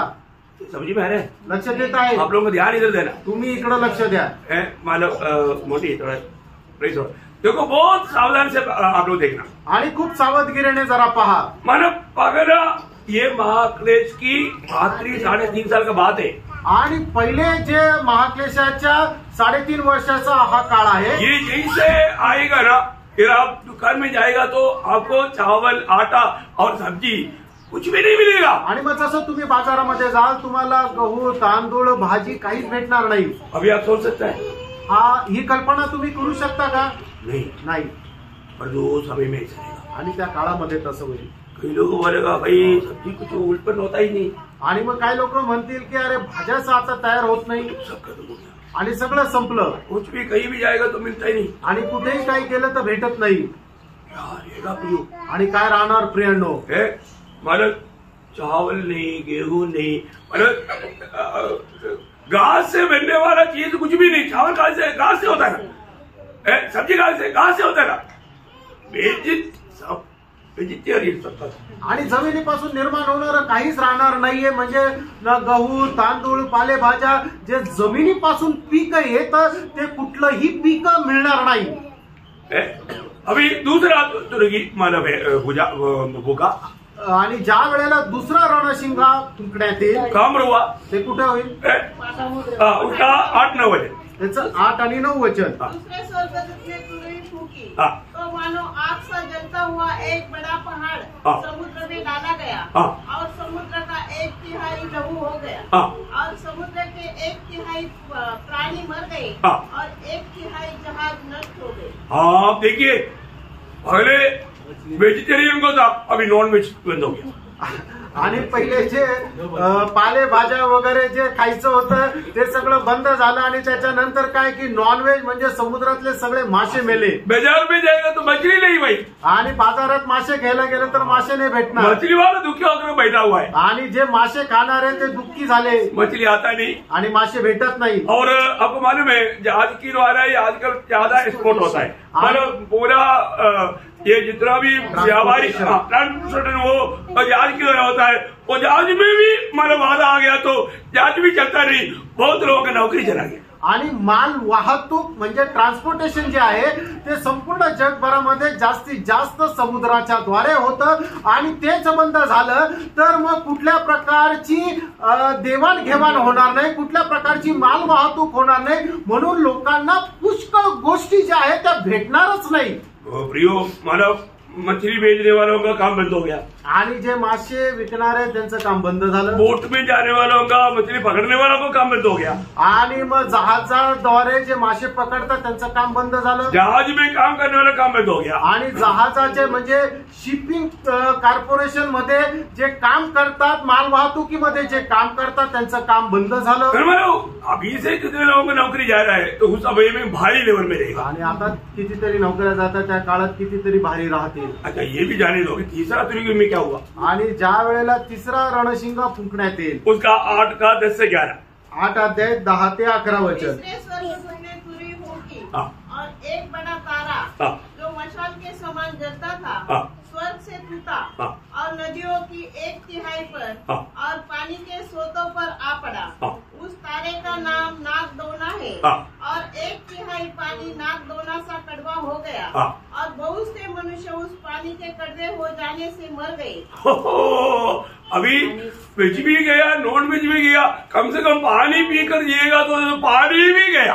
आणि मग व्हेज खायचं गेलं, नॉनव्हेज खायचं गेलं, कमीत कमी पाणी पिऊन जिवंत राहू, पण ते पाणी सुद्धा गेलं. पानी लेगा तो भी आप पी नहीं सकेगा. आणि पाणी घेतलं तरी तुम्ही ते पिऊ शकणार नाही. इतना भयंकर कड़वाहट से आप मर जाएगा. आणि एवढ्या कडूपणाने तुम्ही मरून जाल. अभी आप देखो कितना भयंकर अवस्था है. आणि बघा किती भयंकर ती अवस्था आहे. आप सिचुएशन को थोड़ा सोचो प्रियो. आणि त्या परिस्थितीचा जरा तुम्ही एक लक्षात घ्या. अभी हम बोलते हैं कि अभी उधार पाओ, सबकी बचाओ. आप लोग जब तक चकेगा नहीं विश्वास नहीं करेगा. आता आम्ही तुम्हाला सांगतो की तुम्ही आता तारण प्राप्त करा आणि स्वर्गात या. पण तुम्ही आपलं मन एवढं कठीण करून गेलेलं आहे की ते कडू पाणी जोपर्यंत आम्ही विश्वास करणार नाही, ते कडू आहे तोपर्यंत आम्ही विश्वास करणार नाही. वाह वाह वाह वाह प्रियो, ये प्रभु का वचन है, ये कोई तमाशा नहीं, ये हंसने की बात नहीं. आणि प्रियांनो, काय हसण्याची गोष्ट नाहीये, हे परमेश्वराचं वचन आहे. ये जैसा लिखा वैसा ही होने वाला. मैं अभी आपको कम बोला, अभी मैं क्लास में मैं बराबर बताएगा. आणि आता एकदम मी थोडक्यात त्याचे मुद्दे सांगितलेले आहे, क्लासमध्ये सविस्तर सांगेल. आप सोचो, तुम्ही विचार करा प्रियांनो, क्या हमें महाक्लेश में जाना चाहिए? आणि महाक्लेशामध्ये आपण जायला पाहिजे का? महाक्लेश ऐसा नहीं होगा करके आप सोचता है? आणि महाक्लेश असा राहणार नाही, तुम्ही असा विचार करता का? नहीं प्रियांनो. परमेश्वर के वचन में लिखा हुआ हर एक बात सत्य है. आणि देवाच्या वचनामध्ये लिहिलेली प्रत्येक गोष्ट सत्य आहे. जैसा लिखा वैसा ही होगा. आणि जसं लिहिलं तसंच ते होईल. अच्छा, फिर 4 हुआ तुर्की फुकेगा तो? आणि ज्या वेळेला 4था रणशिंगा फुंकण्यात येईल आकाश में मार. आणि मग त्यावेळेला आकाशावर प्रघात होईल. तो क्या हुआ उसका प्रभाव? आणि त्याचा परिणाम काय झाला? उसका 8 अध्याय का 12-13. 8 अध्याय 12-13 वचन. चौथे स्वर्गदूत ने तुरी फूकी हाँ. और सूर्य 1/3 हाँ. और चांद की 1/3 हाँ. और तारों की 1/3 पर आपत्ति आई. हाँ. यहाँ तक कि उनका 1/3 अंग अंधेरा हो गया. हाँ. और दिन की 1/3 में उजाला न रहा. हाँ. और वैसे ही रात में भी. आप देखो 12 घंटा दिन होने पर भी हमको खबर था. आणि 12 तासाचा दिवस असतो तरी आपल्याला कमी पडतो. अभी वो 12 से 8 में अगर कम हो जाएगा तो क्या रहेगा? आणि मग 12 तासाच्या ऐवजी 8 तासाचा जर दिवस झाला तर मग काय होईल? वो कैसा भयंकर दिन देगा. आणि तो कसा भयंकर दिवस राहील, है ना. ये हम लोग हमारा उसको समझना बहुत कठिन है. आणि हे समजणं कठीण आहे. और उसका 5वां जब तुर्की फूका तो क्या हुआ? आणि 5वी ज्या वेळेला रणशिंगा फुकल्या जाईल त्यावेळेला तो उसका 9 अध्याय का 1 से 12 वचन है, लेकिन वो पूरा पढ़ने के लिए समय नहीं, फिर भी थोड़ा सा पढ़िए. जब 5वें स्वर्गदूत ने तुरही फूकी तो मैंने स्वर्ग से पृथ्वी पर एक तारा गिरता हुआ देखा. हाँ. और उसे एक अथाह कुंड की कुंजी दी गई. हाँ. उसने अथाह कुंड को खोला और कुंड में से बड़ी भट्टी का सा धुआं उठा. हाँ. और कुंड के धुएं से सूर्य और वायु अंधकारमय हो गए. हाँ. उस धुएं में से पृथ्वी पर टिड्डियां निकली. देखो मानो वो धुआं में से क्या निकला? टिड्डियां. टिड्डिया. वो कैसे टिड्डिया है, ध्यान से सुनना. हाँ. और उन्हें पृथ्वी के बिछोंगी सी शक्ति दी गई. देखा, बिच्छूंगी सी शक्ति.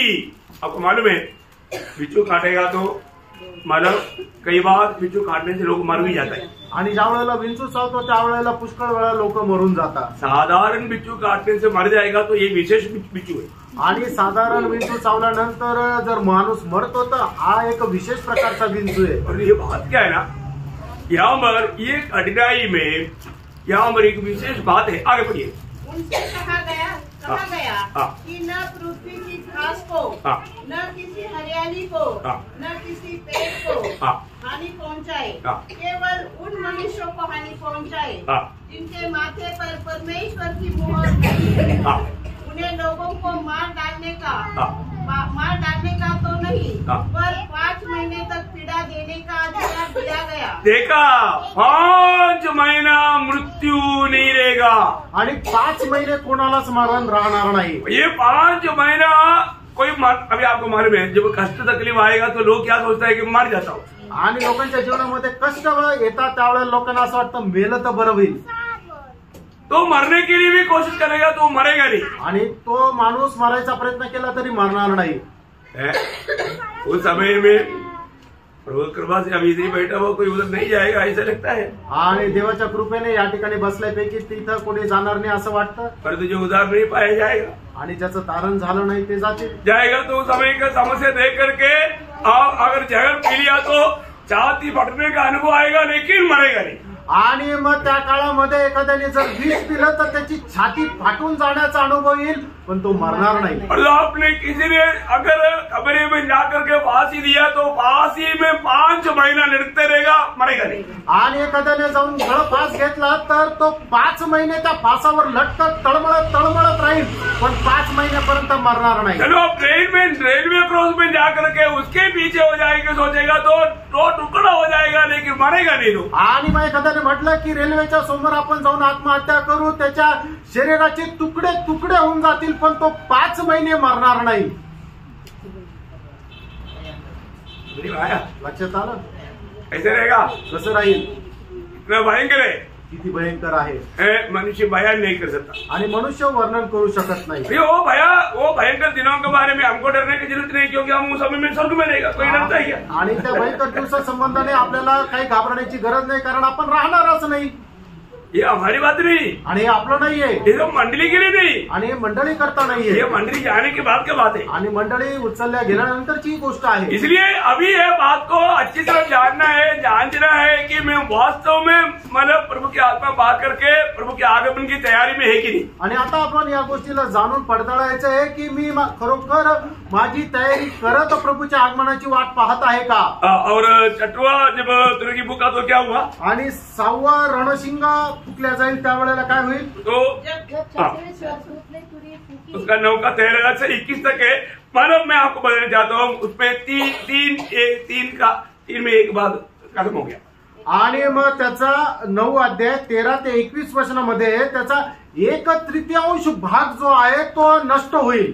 और ये जो आखिरी 3.5 साल का समय में आणि शेवटच्या 3.5 वर्षामध्ये और एक खास काम होगा, अजून एक खास काम होईल। आपको कोई भी चीज लेन देन भी करना है तो मसीह विरोधी का चाप लेना पड़ेगा। आणि कुठल्याही गोष्टीची देवाणघेवाण करायची तर ख्रिस्त विरोधाचा शिक्का तुमच्याकडे पाहिजे। अभी कई लोग कहीं ऐसा न्यूज सुनता है तो डर जाता, आणि काही लोक अशा प्रकारची बातमी ऐकतात त्यावेळेला घाबरतात। अभी हमारा प्रभु का लोग यहाँ पर रहते रहते चाप नहीं आएगा, आणि प्रभूचे लोक इथं राहत तो शिक्का येणार नाही। ये महाक्लेश की भी पार्ट में मानव उस भयंकर क्लेश का समय में आएगा। आणि महाक्लेशाच्या त्या शेवटल्या भागामध्ये 3.5 वर्षामध्ये राहील। और लंबा सांस लेना आणि थोडासा मोठी श्वास घ्या क्योंकि कई लोग ऐसा अभी से डर रहा था, आणि काही लोक आतापासून घाबरत होते अभी आ गया तो क्या होगा। आणि आता जर तसं आलं तर काय होईल? सारे बातों का प्रभु का वचन में लिखा है वैसा ही होगा। आणि सर्व गोष्टी देवाच्या वचनामध्ये जसं लिहिलंय तशाच होतील। उसका 13 अध्याय का 16 से 18 13 अध्याय 16 ते 18 वचनापर्यंत। छोटे बड़े धनी कंगाल स्वतंत्र दास सबके दाहिने हाथ या उनके माथे पर एक छाप करा दी कि उसको छोड़ जिस पर छाप अर्थात उस पशु का नाम या उसके नाम का अंक हो, अन्य कोई लेन देन न कर सके। ज्ञान इसी में है, जिसे बुद्धि हो वह इस पशु का अंक जोड़ ले, क्योंकि वह मनुष्य का अंक है और उसका अंक 666। तो देखिए उस समय में महाक्लेश की भी पार्ट में है ना, मतलब आखिरी ट्रिबुलेशन पीरियड में आपको उस समय में जीवित अनेक लोगों को ये लेना पड़ेगा। आणि महाक्लेशाच्या शेवटल्या दुसऱ्या 3.5 वर्षामध्ये जे लोक जिवंत आहे प्रत्येकाला 666 अंक घ्यावाच लागेल। ये चिपवार अभी से रेडी करके क्या बोलते हैं, आणि या सर्व चिप आतापासूनच तयार करून ठेवले आहे। अभी 800 करोड़ लोग हैं तो 1200 करोड़ मतलब 800 के जगह पर 12,000 मतलब ये बना कर क्या बोलते हैं। आणि 800 करोड जी जनसंख्या आहे संपूर्ण जगाची तर 1200 करोड चिप्स बनवून ठेवलेल्या आहे। कितना भयंकर बात है, किती भयंकर गोष्ट आहे। जल्दी देगा आणि ते लवकर लावून टाकण्यात येईल। किसको? कोणाला? जो अभी उधार पा करके प्रभु के आगमन में जाने वाले नहीं उनको। आणि जे तारण प्राप्त करून प्रभूच्या आगमनामध्ये उचलल्या जाणार नाही त्यांना। अभी मतलब इस महाक्लेश की आखिरी में आने वाला क्रोध जो है, आणि महाक्लेशाच्या शेवटी येणारा जो क्रोध आहे, क्या बोलते हैं इसको, ये कटोरा, क्या बोलते हैं, कटोरा, ये कटोरा, 7 कटोरा आणि 7 पात्र। वो 7 कटोरा जैसे अभी हमने यहाँ पर तुर्की के बारे में देखा, वैसे ही और डोस बढ़ा करके दे रहा है. आणि मग जसं आपण रणशिंगा संबंधाने पाहिलं तसंच अधिक जास्त त्याच्या प्रमाणामध्ये सामर्थ्य वाढून ते देत आहे. वो डोस ज्यादा मानव गौरव का है आणि मग ते जास्त सामर्थ्याचा तो एक डोस आहे. उसका 16 का 1-2 वचन आणि प्रगटीकरण 16 अध्याय 1 आणि 2 वचन. फिर मैंने मंदिर में किसी को ऊंचे शब्द से उन 7 स्वर्गदूतों से यह कहते सुना, जाओ परमेश्वर के प्रकोप के 7 कटोरे को पृथ्वी पर उंडेल दो. अतः पहले स्वर्गदूत ने जाकर अपना कटोरा पृथ्वी पर उंडेल दिया. तब उन मनुष्य के जिन पर पशु की छाप थी और जो उनकी मूर्ति की पूजा करते थे, एक प्रकार का बुरा और दुखदायी फोड़ा निकला. फोड़ा निकला. आणि मग एक खूप मोठा असा फोड निघाला. कसं आहे, अभी बहुत बड़ा बड़ा फोड़ा निकला आणि मोठे मोठे असे फोड निघाले. दर्द के कारण डॉक्टर के पास गया. आणि ते दुखतंय म्हणून डॉक्टरांकडे गेलं. डॉक्टर बोला तेरे से भी बड़ा मेरे पास है. डॉक्टर म्हटलं, अरे तुझं काय करतो, तुझ्यापेक्षा मोठा मला फोड झालाय. समझ में आ रहा है, लक्षात येत आहे कि डॉक्टर बोल करके फोड़ दूर हो जाएगा. आणि डॉक्टरांकडे गेल्यानंतर मग त्या फोडावर काय इलाज होईल का? नहीं भाई, उनको है पहले. आणि अगोदर त्यांनाच फोड झालेला आहे. बाप रे, क्या गंभीर बात. आणि काय गंभीर गोष्ट आहे. और जब दूसरा कटोरा डाल दिया तो क्या हुआ, उसका समुद्र में डाला. दुसरं पात्र जे आहे ते समुद्रामध्ये ओतण्यात आलं.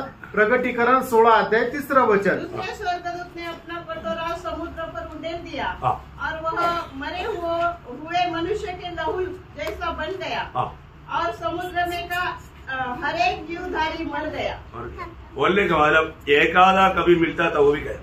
आणि मग थोडंफार काही जे होतं ते सुद्धा गेलं. संपूर्ण समुद्राचे जे जलचर प्राणी ते मेले. एक मछली खाने के लिए नहीं मिले आणि एकही मासा खायला भेटणार नाही.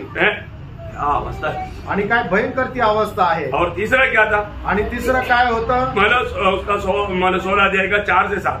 आणि प्रगटीकरण 16 अध्याय 4 ते 7 वचन. स्वर्गदूत ने अपना कटोरा नदी और पानी के सोतों पर उंडेल दिया और वे लहू बन गए. लहू बन गया. पहले थोड़ा कड़वा है तो कम से कम पीकर मरेगा तो भी पी सकता था. अभी लहू है तो कौन पिएगा. आणि अगोदर ते पाणी कडू होतं, म्हणजे कमीत कमी ते पिऊन कडू जरी लागलं तरी थोडं तरी राहील. पण आता ते रक्त आहे तर कोण पिणार. कोई नहीं पिएगा. कोणी पिऊ नाही शकणार. कोई पी नहीं सकता आणि कोणी पिऊ नाही शकणार. और उसका 4वां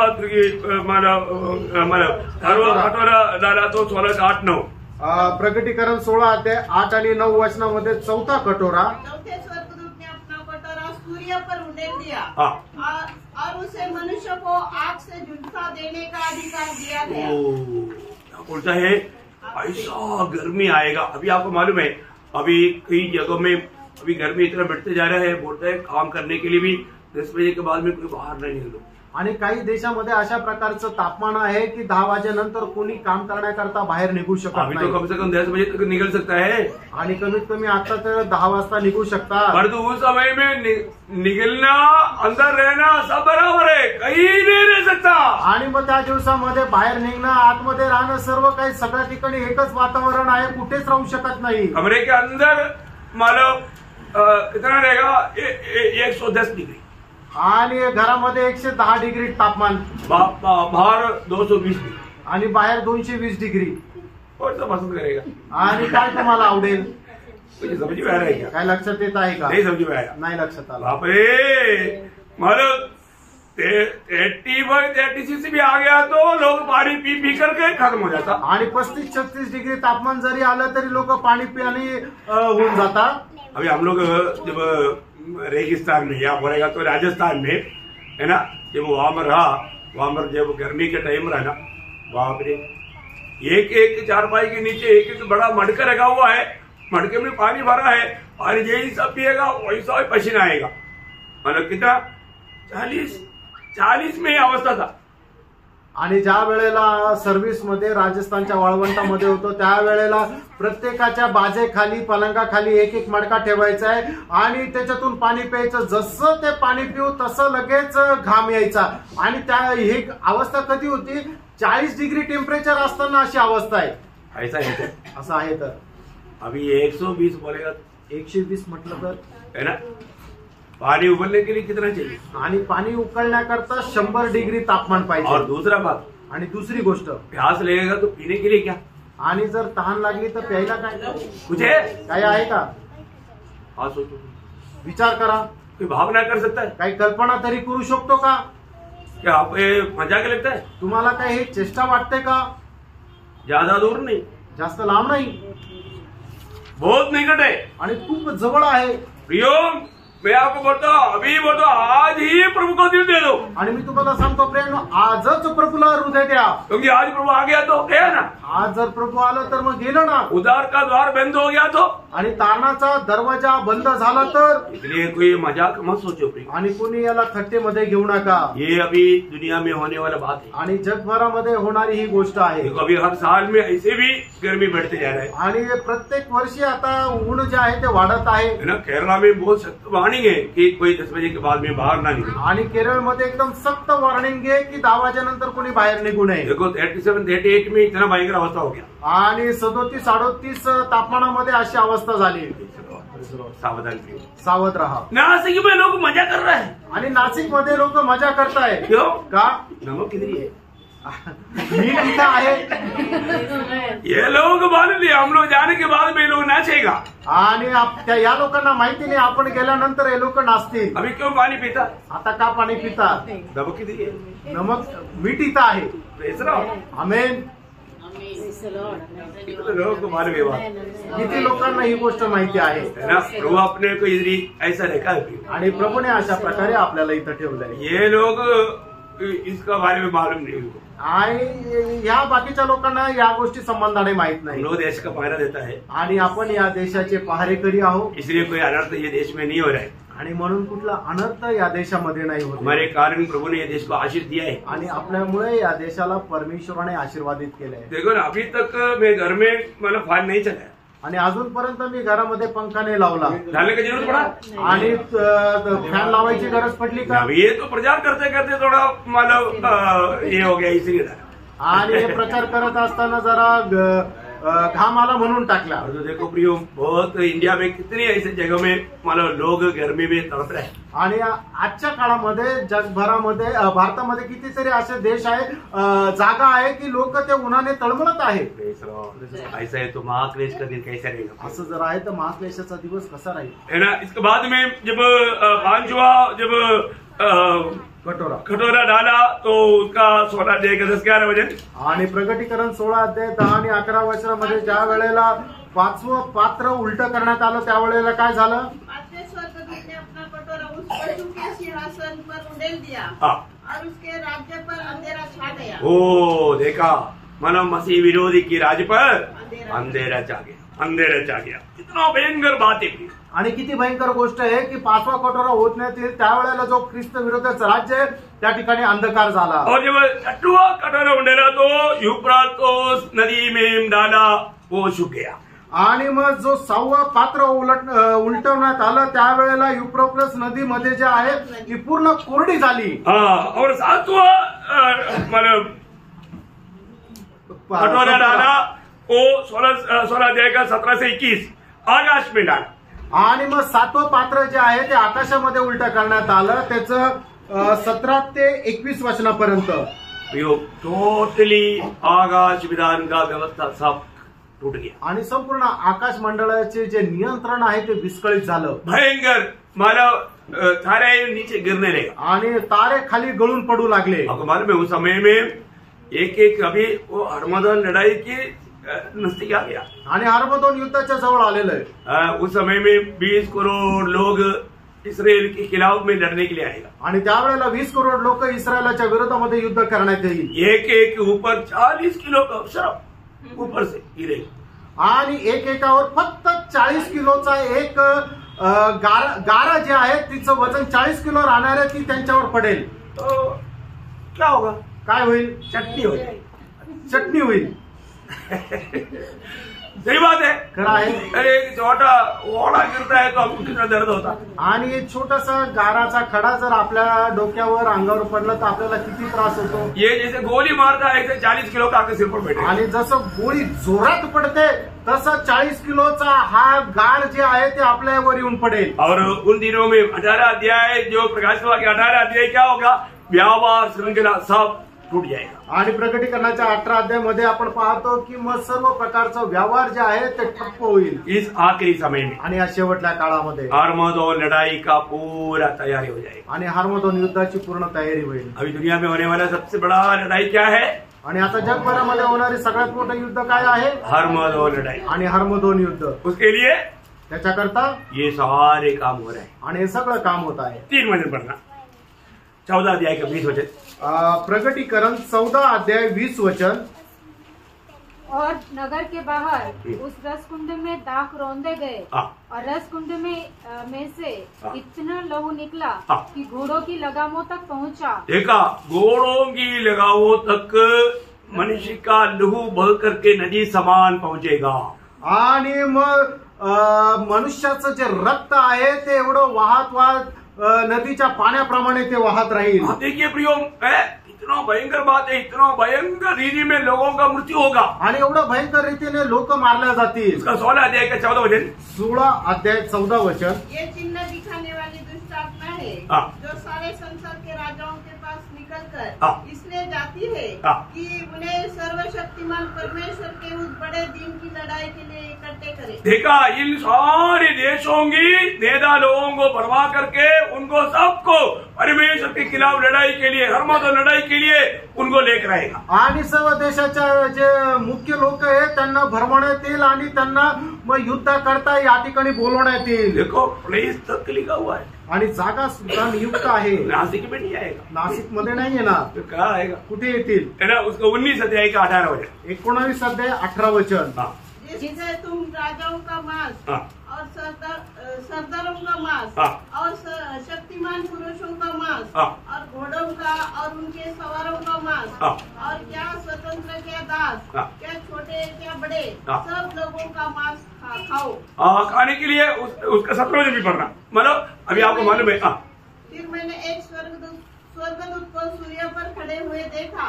उसने बड़े शब्द से पुकारकर आकाश के बीच में से उड़ने वाले सब पक्षियों से कहा, आओ परमेश्वर के बड़े भोज के लिए इकट्ठे हो जाओ. परमेश्वर के बड़े भोज के लिए इकट्ठे हो जाओ. आणि परमेश्वराच्या मोठ्या मेजवानी करता एकत्र या. अभी आपको मालूम है, आता तुम्हाला ठाऊक आहे, इस्राएल में जो कभी भी नहीं देखता इसी प्रकार हजारों के हिसाब से उगाव समुद्र के किनारों में आ गया है.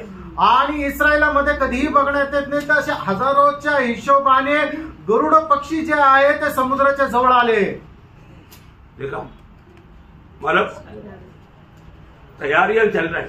तयारी चालू आहे. किस लिए, कशा करता, योद्धाओं का मांस खाने के लिए. आणि जे योद्धे आहे त्यांचं मांस खाण्याकरता. उस समय में मरने वालों का मांस खाने के लिए प्रियो पक्षियों को प्रभु का बड़ा भोज में मुलाट मिला है. आणि मग त्या दिवसामध्ये मांस खाण्याकरता पक्ष्यांना मोठं मेजवानीसाठी पाचारण करण्यात आलं आहे. ऐसा समय में अशा वेळेला सब लोग प्रभु के लोगों के चारों तरफ घिरेगा आणि सगळे लोक प्रभूच्या लोकांच्या चौबाजूने घेराव घालतील. तब हमारे यीशु मसीह के साथ आणि त्यावेळेला आपल्या प्रभू येशू ख्रिस्तासह हम लोग आपण उतर आए.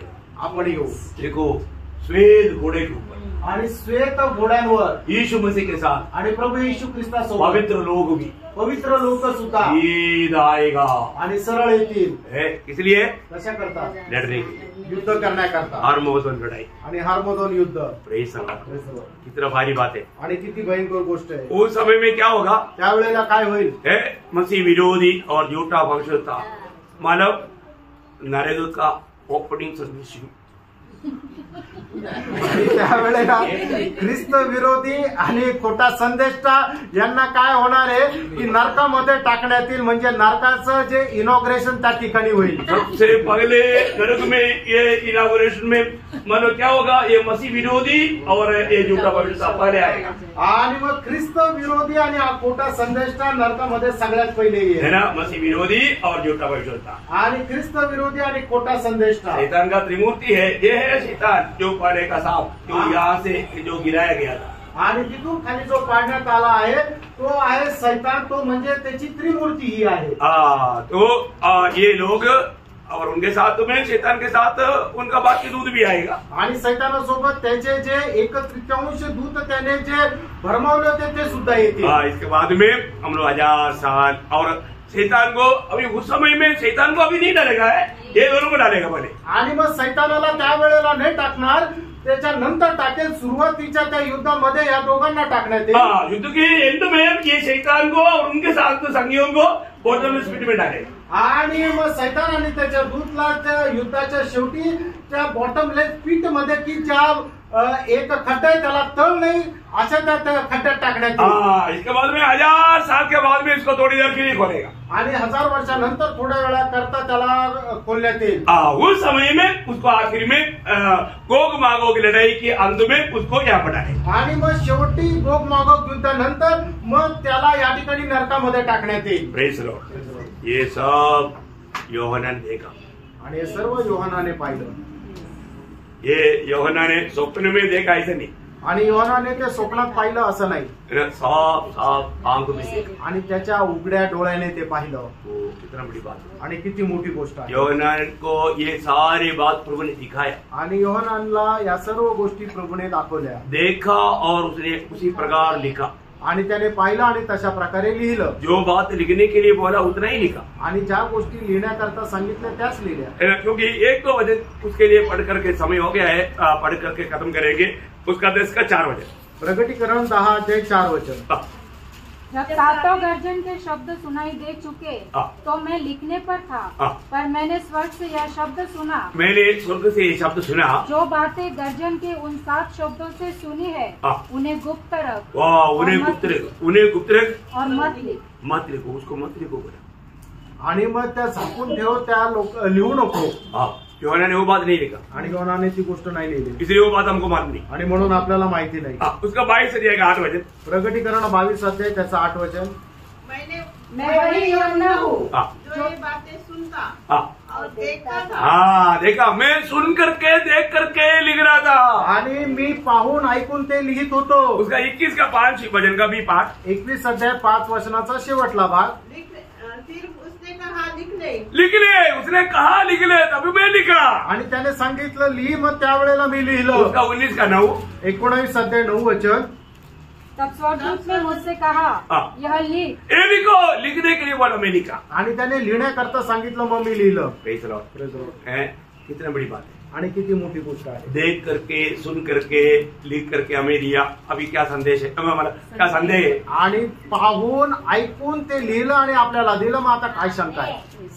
ऐसे होने वाले थे. आणि असं होणार आहे. क्योंकि ये प्रभु ने प्रोग्राम तैयार किया. कारण हा कार्यक्रम प्रभूने तयार केला. इसका सब कंट्रोल मेरे यीशु मसीह के हाथ में है. आणि याचं सर्व नियंत्रण माझ्या प्रभू येशू ख्रिस्ताच्या हातामध्ये आहे. वैसे ही होने वाला है. तसंच होणार आहे. इसलिए मैं अभी और एक बार विनती करता हूँ. आणि म्हणून मी पुन्हा एकदा विनंती करतो. आप में से कोई भी उधर जा करके उसको चखने की इंतजार नहीं करना. आणि कोणीही तुम्ही तिथं जाऊन त्याचा चाखण्याचं वाट पाहू नका. इससे बचने के लिए अपनी तैयारी करें. याच्यापासून वाचण्याकरता तुम्ही तयारी करा. अभी भी वो कृपा युग उस अनुग्रह के द्वारा मिलने वाला उधार अभी तक उसका द्वार बंद नहीं हुआ. आणि अजून आपल्याला कृपेच्या द्वारे मिळणारं जे तारण आहे त्याचा दरवाजा अजूनपर्यंत बंद नाही झाला. अभी भी प्रभु आपको बुला रहे हैं. अजूनही प्रभू बोलवत आहे सच्चा दिल से. आणि खऱ्या अंतकरणाने. वो महाक्लेश के डर से नहीं. आणि महाक्लेशाच्या भीतीने नाही. अभी यीशु मसीह आपको प्यार करके आपके लिए बलिदान हुआ. ये सच्चाई पर विश्वास करके प्रभु को दिल देगा तो. आणि प्रभू येशू ख्रिस्त माझ्यावर प्रेम करत माझ्या करता वधस्तंभावर मेला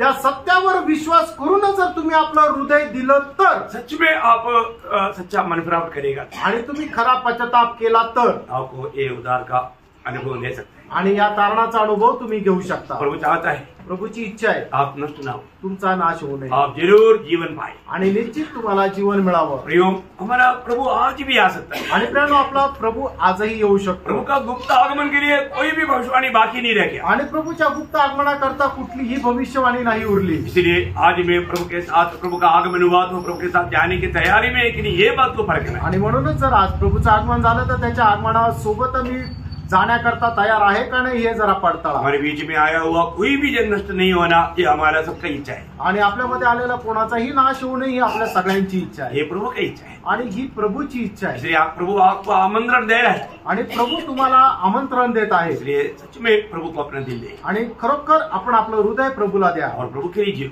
आणि प्रभू करता जीवन जगा. प्रभु ये वचनों के द्वारा आपका भी उधार पा करके, उधार पाए हुए लोग और भी सावधान रह करके प्रभु के आगमन की बात होने के लिए, प्रभु का महिमा के लिए जीने के लिए प्रभु सहायता करें. आणि प्रभू या वचनाच्या द्वारे ज्यांचं तारण नाही झालं त्यांना तारण प्राप्त करण्याकरता आणि ज्यांचं तारण झालंय त्यांना अधिक जास्त आत्मिक जीवनामध्ये एक विजयशाली जीवन जगण्याकरता सहाय्य करू. प्रभु को महिमा.